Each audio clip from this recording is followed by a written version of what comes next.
So we had our first night in the new place, and in the background is kind of the layout of the ranch.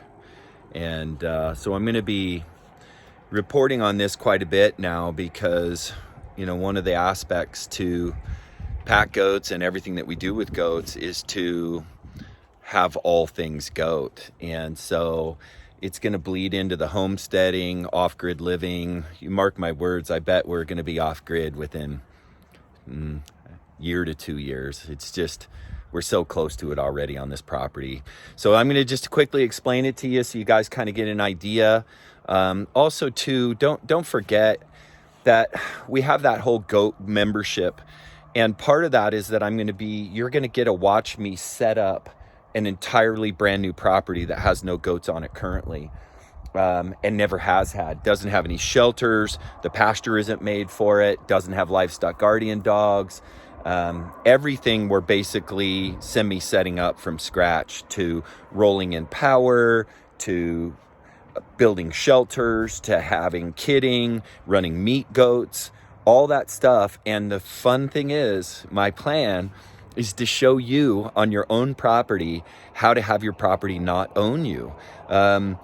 These things are awesome, but what ends up happening is that people end up having their property literally own them. And so my plan is to teach you how to use goats to pay for a property and to pay for a hired person. So to have a hired person on your piece of land is what unhandcuffs you from your own land. You can still go on trips and you can still do things if you have a monetized structure on the land itself. And I'm going to be talking about all of that in the goat membership. So there you go. So that's my little plug. Please become a member. It's $20 a month. It's so well worth it. You get all my courses for half off, and all of it super free. You just got to become one. The people that are a part of it now get to see all this, and it's all that stuff. So quickly, here we go. I'm sitting on the front deck of the lower home. There are 3 different homes on this place. All of them small, none of them fancy. One's a camper, so it's hard to call that a home. But then there's this home right over here, which is a home that was moved on. We call that the North End home. It's pretty rough, needs remodeling. We're doing that. And this house that we're in is the old shop, and they converted it to a living space, and it's just 1 bedroom. So that's kind of interesting. If you're noticing, I'm not wearing my shoulder brace right now, but my shoulder's still really sore.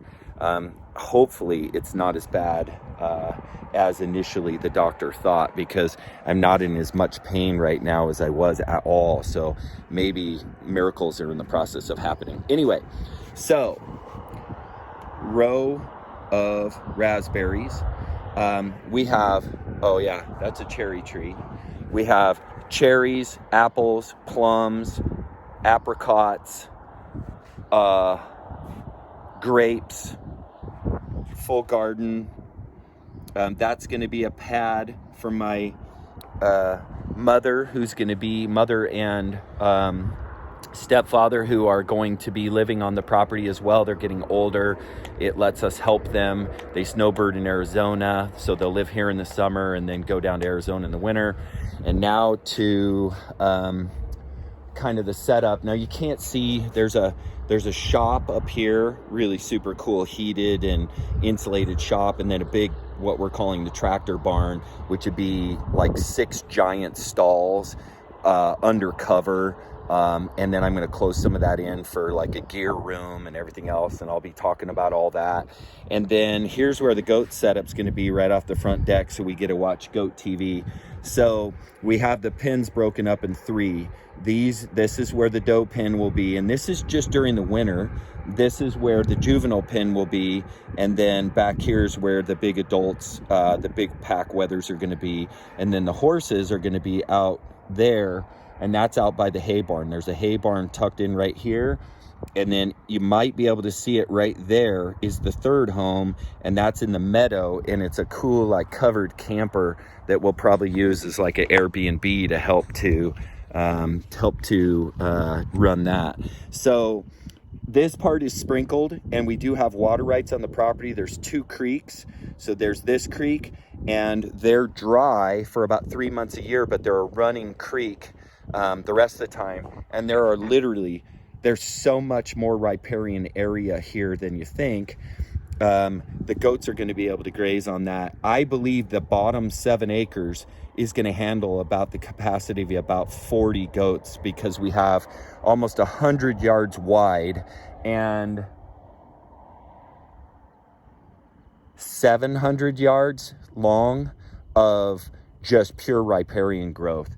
On top of it, this is our pasture here, okay? And we can this right here, you can see the fence line that runs there. It's hard to do this on the camera. Yeah.